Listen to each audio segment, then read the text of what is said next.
Kingam-panahy nampitondrany lohateny hoe tsy hay intsony. Maro loatra ny zavatra miseho, ireo karazana aretina mila hankaleo. Ao koa ny maladie de la vallée de Rift, aretinomby kanefa mety hifindra aty amintsika. Ty aretina ity dia efa maro tsy ho voatanisa, toy n'ireo variant devient du Sud Afrique. Efa misy koa ny aretina variant brésilien izay mahafaty haingana toy n'ireo variant aviatsy indien. Ka dia tsy hay intsony fa izay no misy eto an-tany. Fa ny aretina corona kosa dia mbola tsy mamela mahazo hatrany.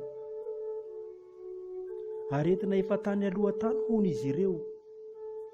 Ankehitriny indray izy dia efa manomboka miseho.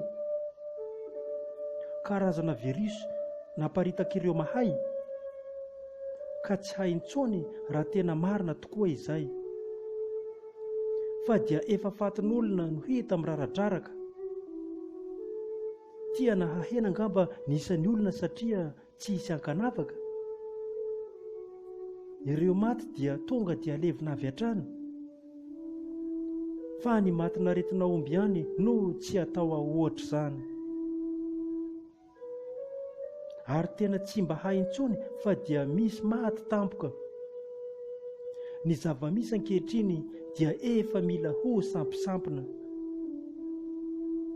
Izay voan'ny variant aviatsy indien, adiny iray ihany no fetra farany tonga dia fin.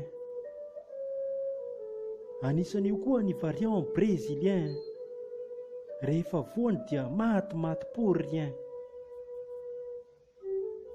Tsy hay intsony tokoa fa tena mafy, satria dia efa amin'ny tapitrisany maro no efa maty.